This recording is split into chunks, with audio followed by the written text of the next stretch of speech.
ناس كتير بعتوا بيسالونا عن الفتيس الاوتوماتيك، مشاكله وصيانته وازاي يستخدموه. يعني مثلا وانت ماشي بالعربيه لو ما كانش فيها مشكله في الموتور هتلاقي سحبها ضعف، هتلاقيها مش قادره تمشي، هتلاقي النقله مش بتيجي في وقتها، من الاخر بطه بلدي. تاني حاجه صيانته، عشان ما حدش يشتغلك خلونا نعرف الفتيس الاوتوماتيك بيتكون من ايه وبيشتغل ازاي.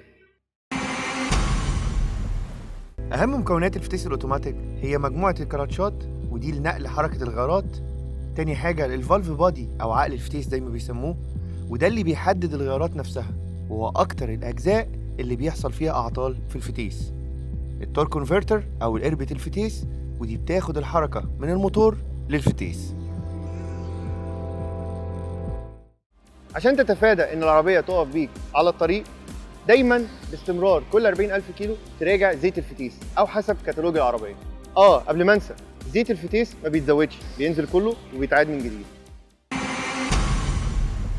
تالت حاجه خلونا نشوف ازاي احسن استخدام للفتيس الاوتوماتيك. على فكره احنا اخترنا لكم احدث طراز من شركه بوجو العالميه، بوجو 308 تيربو تشارجد سيستم فتيس ايزن، احدث انواع الفتيس. لو بصينا على الفتيس الاوتوماتيك، الستيك بتاعته اول خطوه فيها هي البي، البي يعني باركينج، يعني العربيه في وضع ان هي واقفه دلوقتي.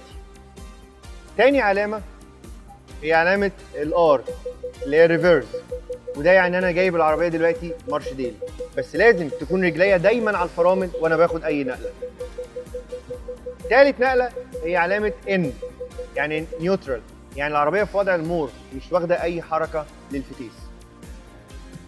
رابع علامه هي علامه الدي، يعني معناها درايفنج، يعني انا همشي دلوقتي لقدام.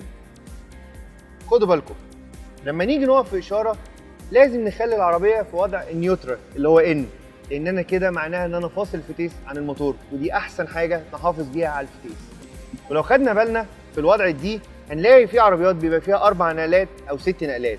العربيات دي فيها 6 نقلات علشان تديني هورس باور اعلى وكاتيجوري للغيار اعلى.